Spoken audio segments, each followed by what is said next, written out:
What's going on, everybody? Welcome back to the Conversation Lab here at Unplayable, your favorite show about our favorite games.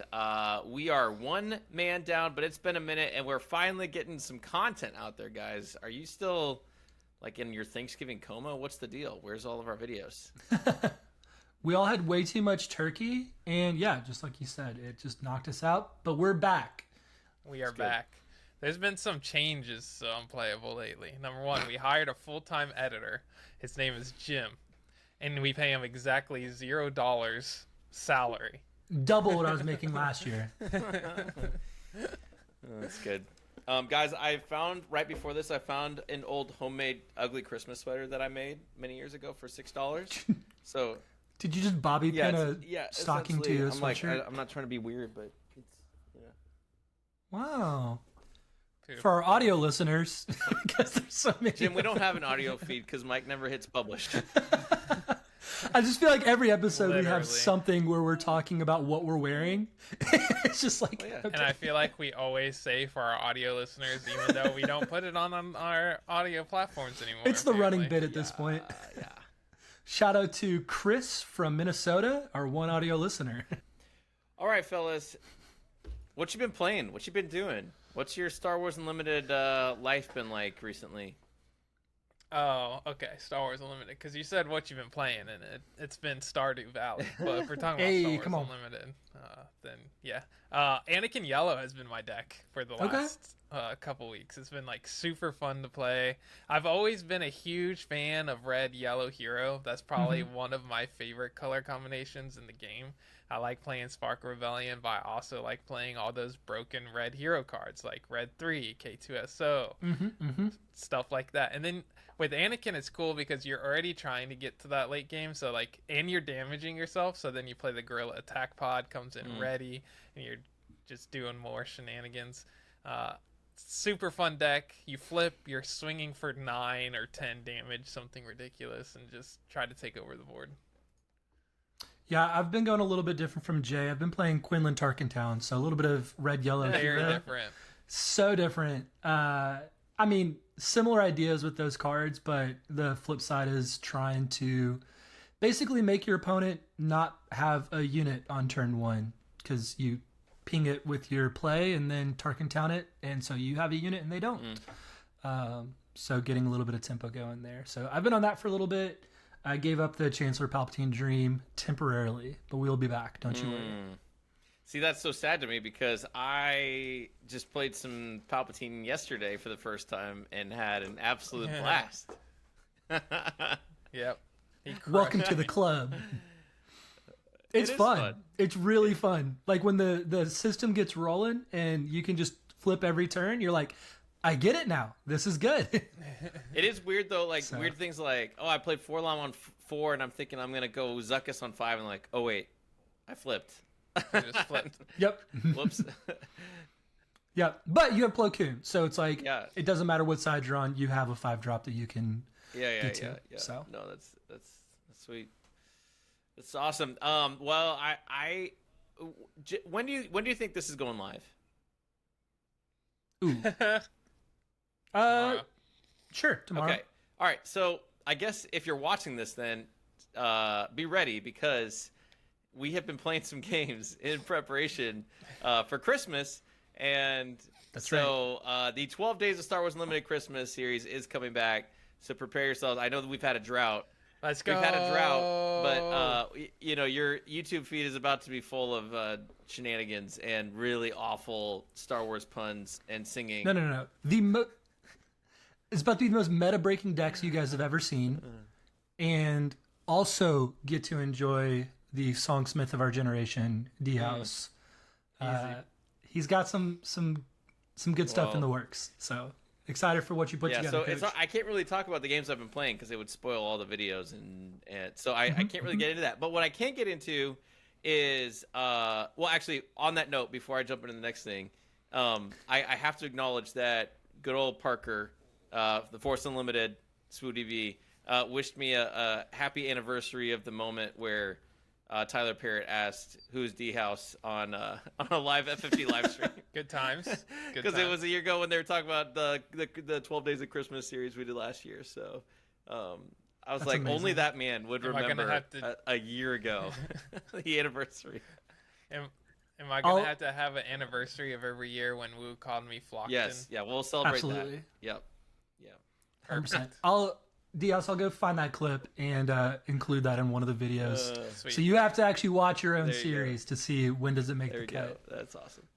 That's amazing. But okay, so I can't talk about those games, but what I can talk about is I've done a couple drafts recently. Most recently, we did a chaos draft where we did one pack from set 1, one from set 2, one from set 3. At my buddy Frank's house, we had 12 people at their kitchen table plus my extra table, just packing it all in. 12 people doing a chaos draft kitchen table. It was so much fun and so weird, and I really enjoyed it. I wasn't sure what to expect because, obviously they're meant to be drafted within the same set, but it was really fun. It was really fun. I like the idea of 12 because outside of the first 2 packs, you're only seeing that pack one time. And so you don't have to try. I feel like for a very casual situation like that, it takes away what do I think can wheel back to me? And you just take what's best and don't worry about it from there. So I kind of like that. Yep. So yeah, I ended up with Sabine in set 1, and I got I got Sabine, Anakin, and Django is what I ended up. No, that doesn't sound right because I'd have to have a set. No. Something, my memory's off somehow. Set 2. Yeah, what did I draft in set 2? Well, clearly that's not what you played, so that's okay. Oh, no. Yeah, no. Yeah, it is what I drafted. It is what I ended up getting because you have your 3 that you open. I opened Krennic, Hondo, and Anakin. So I took Anakin first, and then I passed and ended up with Sabine and Django still, which is... You're literally the Hondo main, and you didn't take it? That's crazy. Think about playing Hondo in, he's I know. It made me sad. I was like, my boy, I would totally take Hondo round 1 in a set 2 draft, but, Only one pack having cards that can smuggle makes that probably not the best decision. I'm tracking. Probably. It was weird though, because we did 1 and then 2 and then 3 as far as the order and the packs, and I kind of wonder... if we should randomize it next time, because you were kind of able to think okay, this is what I could be getting in set 3. I don't know if you can't anticipate it, if it makes it harder to draft. But anyways, hey, if we're going full chaos, I think you open all 3 packs, shuffle them upside down, take the top 14 cards, and that's what you're going with. Chaos, I am down for that. That does sound insane. You just get a pack full all yellow cards. You're like, oh, cool, great. That's right. How the game was intended to be played. Right. Man. But anyways, had a blast. Super fun. Have some new people jumping in. A couple of the guys Sons have been playing too, which is fun to have some of the kiddos jumping in. But it was fun. I just love drafting. I love drafting. There's a big draft championship happening here in Chicago at Pastimes, the place that did the PQ in a couple Saturdays. I'm hoping to go. It's Christmas time, so you never really know. But I'm hoping to go because it's multiple drafts to set up a final draft with some good prizes and all that. So it's my kind of event. I'm I don't have to worry about building a deck. Beforehand, I just get there and see what I can draft and come up with. So. I'm excited for that. So if you're Chicago local, check it out. Should be fun. Now I remember with Keyforge, sealed was always your favorite, where you just open up 3 random decks and see what happens. So that's for sure right down your alley. Totally. All right. Any other recent plays you want to reference? I did play some Twin Suns. I updated Krennic, Grand Inquisitor with set 3. It's still busted. Nice. Still busted. Still so good. I played that one time, and I'm if I see that on a table, you just will be targeted. Yep. So. Yeah. It's you just drop that Inferno forward turn 1.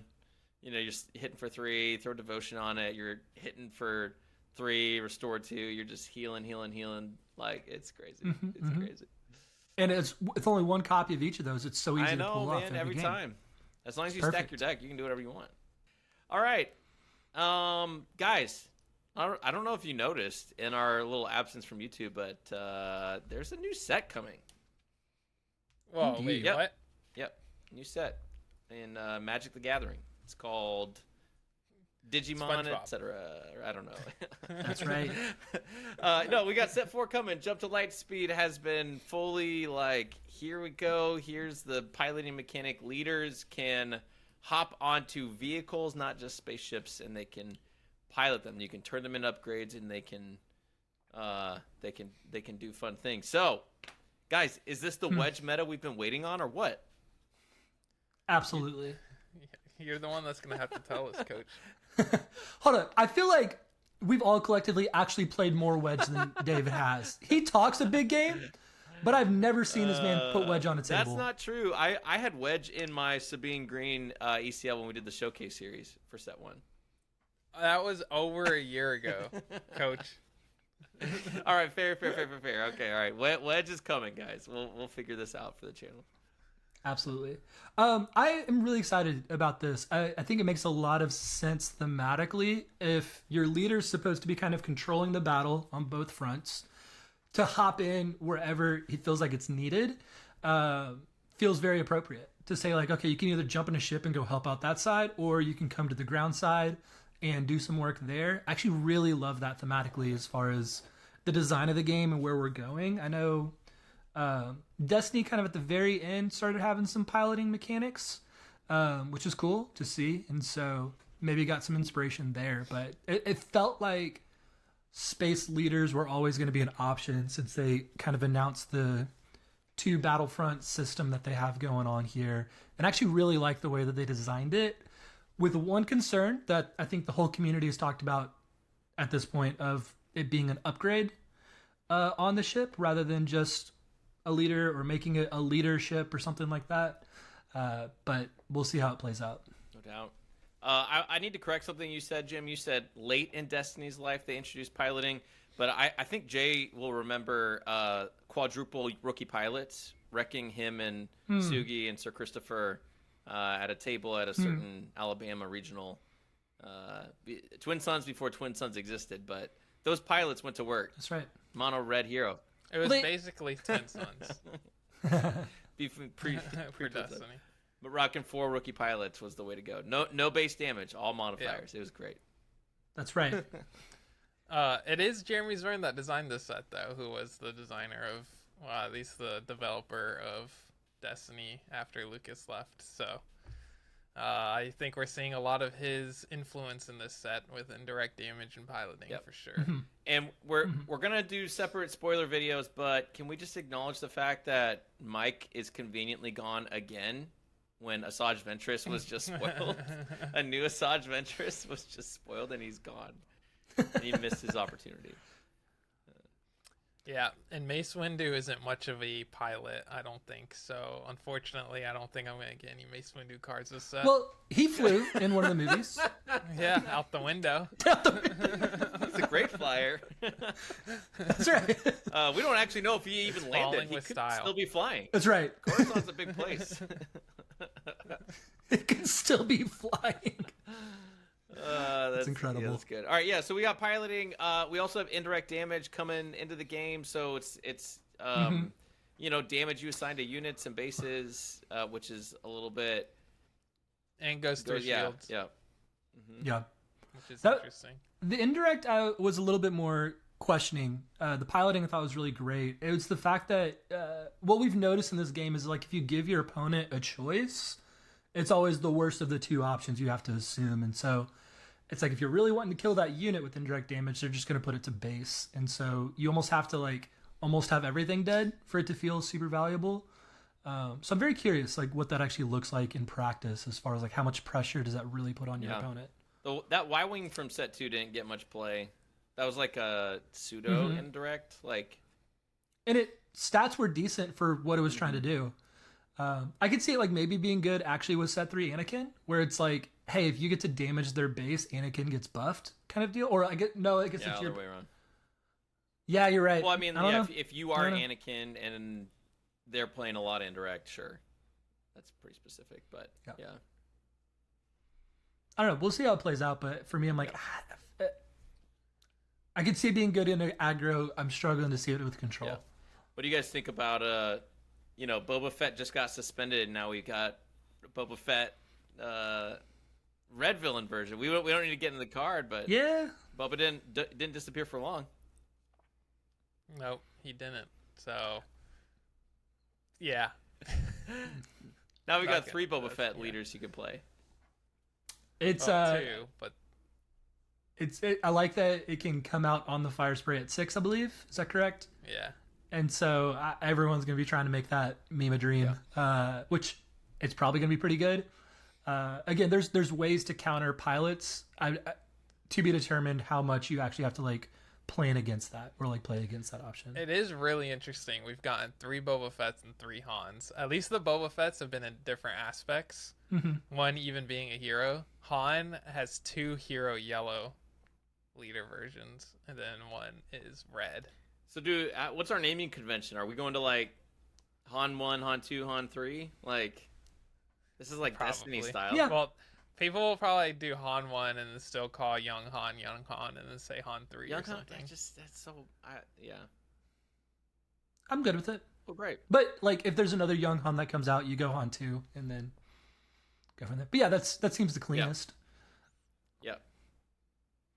So. All right, so set. But yeah, I'm excited for the set set. 4 coming out in March, which means with the Galactic Championship in July, theoretically these are going to be potential options for.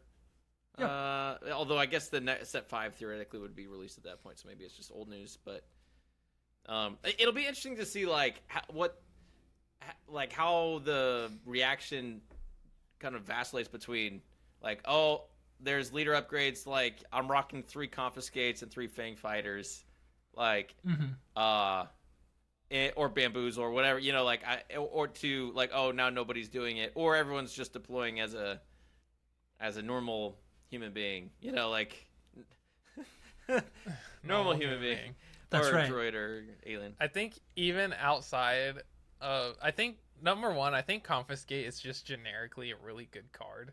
Because it costs 1 and has a super high ceiling of like if your opponent plays Traitorous, Darksaber, playing against Bosk and he's got his bounty on you, you want to keep him from healing 12. Like there's a lot of really good use cases for Confiscate, and I'm surprised we're not seeing it being just like straight up in every deck already.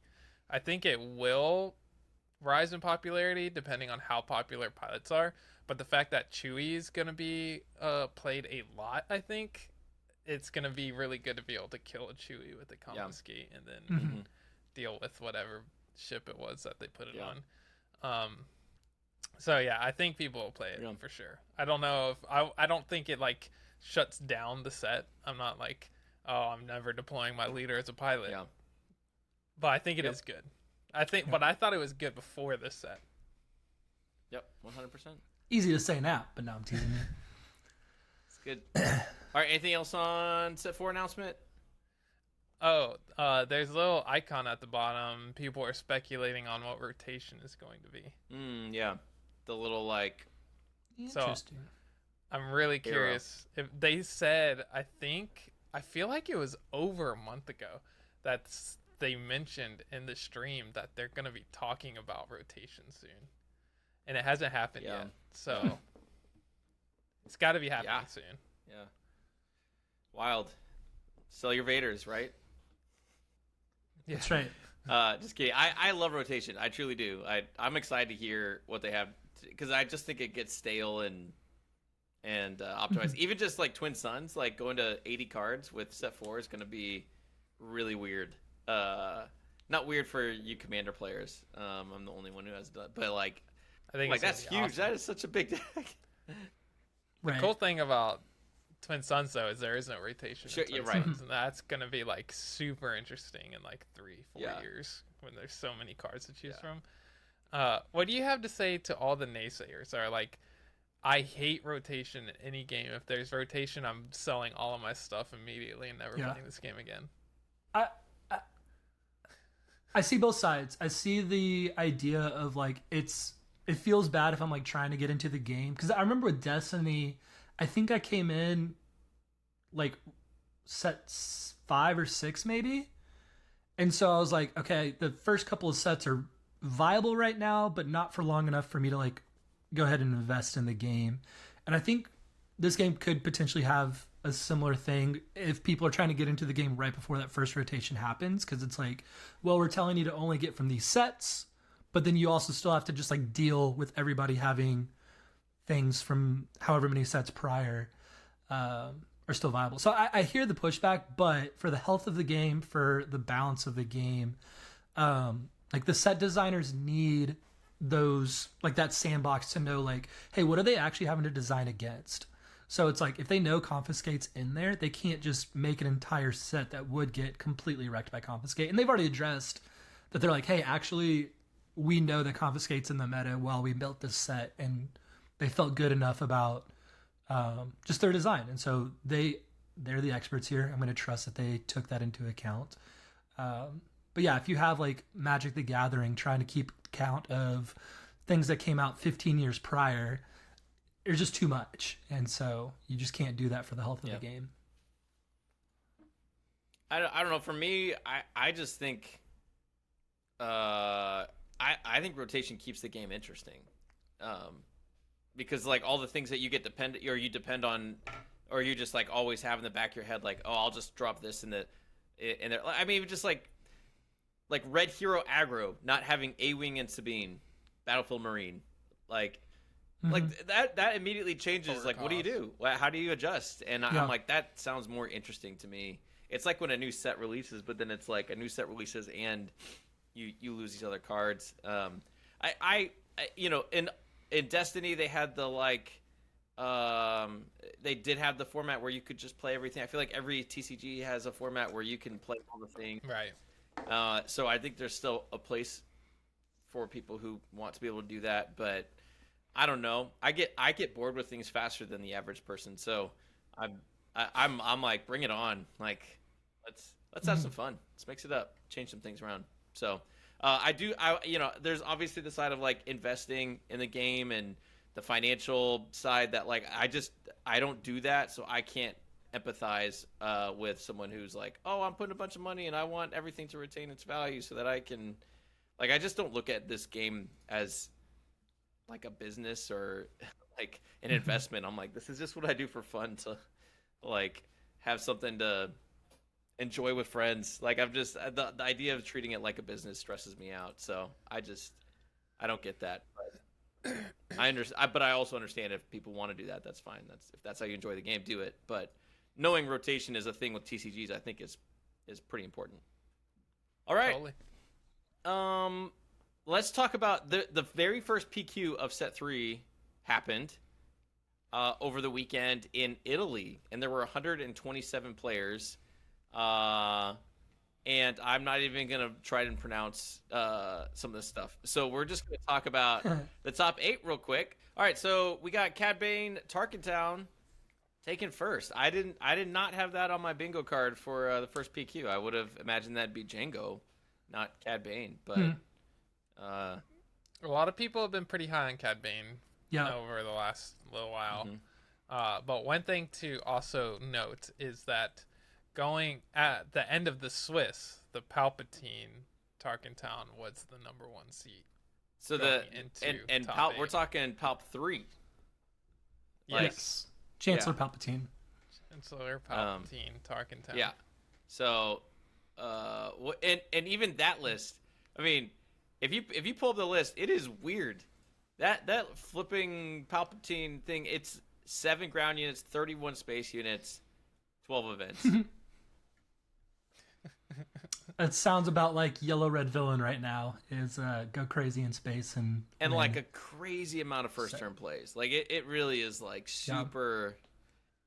It's really cool because with Triple Dark Raid you get to take advantage of also being able to play hero cards because you're playing both sides of the fence, which is really interesting. You do have to pay the aspect penalty still, but because it's 5 less, you typically just don't care. Yeah. Like being able to play a Falcon with Triple Dark Raid is pretty sick. Yes. Yeah.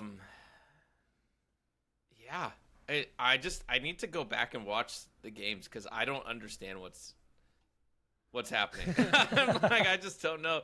I'm like, but yeah, Triple Dark Ray is a great card. I mean, honestly, it could be like, yeah, that's what you do. But it does seem like almost like just a Space Swarm aggro deck, and that's just like trying to completely outdo. Like even just seeing like Wolfpack Escort, 3 copies of the new 1-cost 2/1 yellow hero ship. You may return when played. You may return a friendly non-leader non-vehicle unit to its owner's hand. It's like, oh, okay, that's a thing. Yeah, I wonder what he has that in there for. For one thing that you can do with that is kill your clone trooper, and so that you can flip if like you're in a really tough spot and you really need to flip.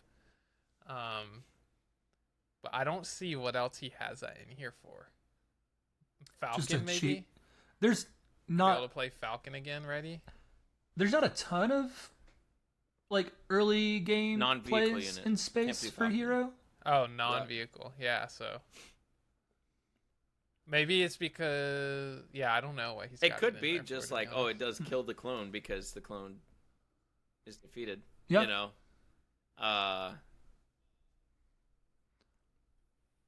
Yeah. Interesting. I don't know. but I mean, mad respect. Maybe- I, like seriously, like this getting to you said number 1 in Swiss And of Swiss, 127 players. Like That's like awesome. this player was in the tank for a long time figuring this out. Like I would never. Like I don't think I'd ever naturally come out with that kind of a deck. So that was like just respect. So this ended up finishing in fifth to 8th spot. So I don't know what it lost to, but there's 3 Sabine ECLs, and Yep. there's no other leader repeated. We've got No Jangos, Jangos. which is wild. 1 Han, one Boss Blue, 1 Ray Tarkin Town to fill it up. And it's Han green. It's not even Han yellow. Very interesting top 8 here. Yeah. Very interesting. Not what I would guess. One thing I wanted to I mean, Sabine green is still just dumb good. yeah, though. Sabine ECL. yeah. Yep. I was gonna say it's interesting that, especially in set 1, we were very much like, oh, ECL, like, you know, ECL everything, ECL every deck. There's just as many Tarkin Towns, and Tarkin Town, I mean, in some ways, like, did better in this event. You know, the winning deck had Tarkin Town, that Palpatine deck had Tarkin Town. Is Tarkin Town worthy of the same level of honor as ECL is? I've always thought Tarkin Town was really good, but I don't know if it's the same as ECL or not. I would start with no, because it's way more of a tempo play. Where ECL, you can always like find an argument for why ambushing in something would be just great. Right. It's really good against things that can do easy ping damage, and then it's like, yes, you just want that, which everyone's figuring out right now with Quinlan, of just like getting rid of that turn 1 play. You just have so much tempo that you just are off to the races. I feel like in more control, it feels like it would be better in control because you're clearing their board, but it's really for the like easy ping, like the E38 or whatever it's called. It's just like P38. Yeah, play, deal damage, Tarkin Town it. It's a quick 4 damage, and then you have a unit they don't. So it's not quite as universal, but it's getting there with all of the ping damage that's now available. Yeah. Boss Blue, pretty standard. We've seen that a lot lately. Super good, strong deck. I'm not necessarily. The only thing I'm really surprised about in this top 8 is 1, the Palpatine, and then 2, Jangos. Mm-hmm. Yeah, it's like maybe people weren't ready for Django in those first couple weeks, and now everyone is on Django, so you can play around it a little bit easier. People are teching for it for sure.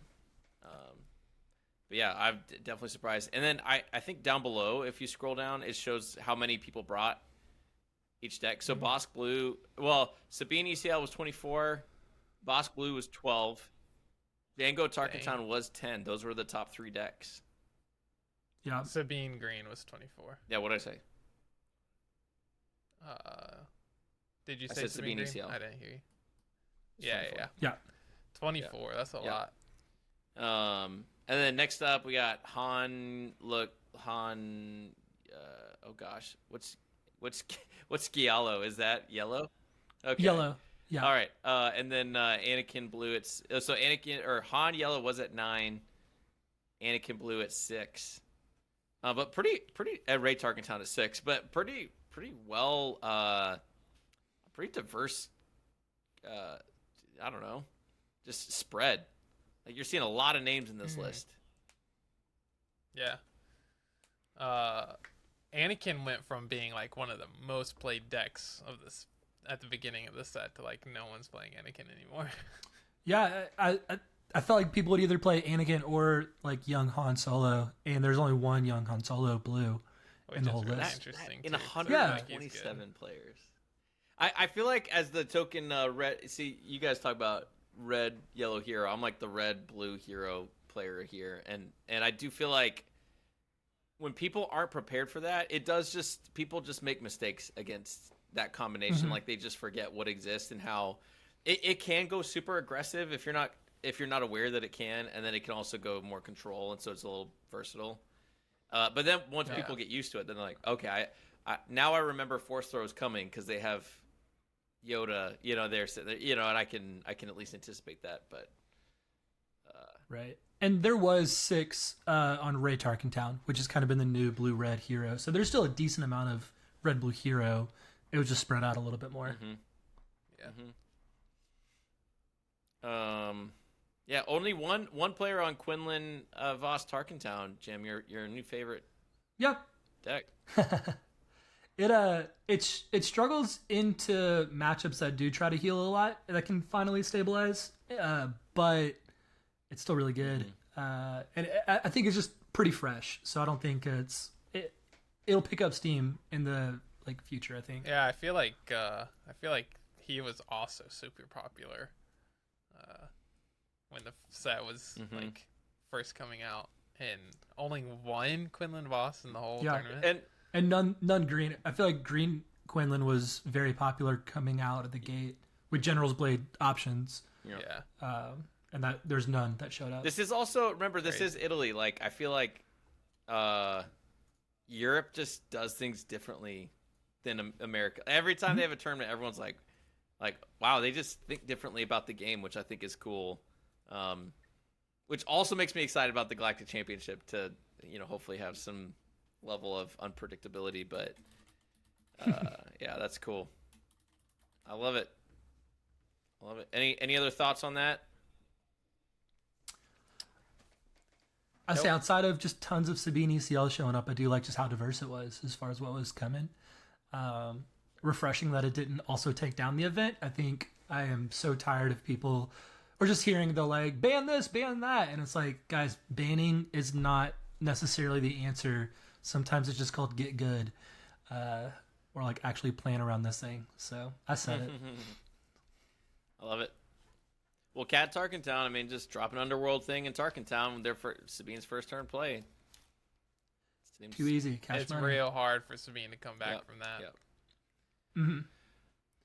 Yeah, especially if it's like Greedo, McClunky actually just kill it and then do it again the next turn, but then Tarkentown their turn 2 play gets real gross. Yeah. All right. As we move into our final Pack One Pick One segment of the cast, I need to give a shout out to a couple people because I've received a few gifts recently. So Oddball in our Discord, Captain Carl, Patrick H, or Worms, have all sent gifts. The first 2 are sending me hyperfoiled Mr. Bones, which just makes me so happy. Incredible. I can't explain how happy it makes me. And I'll save the third one until we can reveal it because it's pretty cool. But I need to give them a shout out for sending me the Mr. Bones. All right, Mike's not here. He usually has the set 3 pack. The only pack I have laying around, set 2, baby. Shadows of the Galaxy. Set 2. The limited content you guys were all right. craving. That's right. So we're gonna argue over our Pack One Pick One. Gosh, can't wait for your All showcase right, first here. we need to. So the first leader that is going to be in our set is Fennec Shand. So we got Fennec, and then we need to do a random number generator for the other. For the other one, we've got out of 16. So you guys remember these numbers when I tell you. 11 and 10. Those are easy to remember. 18 and 14. Yep. All right, so that would be 1, 2, 3, 11, 6, 7, 8, 9, 10. So Bo-Katan and Kylo Ren. Ooh. So Kylo, Bo-Katan, and Fennec Shand are our 3 options for this pack. I love that for us. All right, we've got. I don't know if you guys can see this. I'm just going to try to hold it. Detention Block Rescue. Oh gosh, I can't read backwards. Warzone Lieutenant, Valiant Pursuit Craft, Trained Ocean Hunters. That's pretty sweet. Cargo Juggernaut, Clone Deserter. Oh, that's okay with Fennec. Relentless Pursuit, Mandalorian Warrior, Fugitive Wookiee, Sonara San, the one and only. Ketsuonyo, New Adventure. And Wild Rancor is our rare. Yeah. And Rosher Tree Tender is our foil. Incredible pack. Yeah. Incredible pack. Pack. What do you get? What are you taking? Oh I'm going my goodness. Ketsu, and I'm playing Bo-Katan. That's kind of where I was leaning. I mean, you could still go to Fennec, but just a classic 3-2 turn 1 play sounds pretty nice. I will not be taking a New Adventure or Wild Rancor this early. So, sorry for just agreeing with Jay, but I'm quickly taking that Ketsu and going, have fun with that pack. Yeah, that's pretty sweet. I am probably with you guys there. I don't see anything else. Like, I don't mind Detention Block Rescue, the 3 resources for 3 damage to unit, or 6 if it's captured. But not pick one. It's just like, I'm like, okay, it's fine. The Mandalorian Warrior, the like neutral one that it keeps you open to swerve.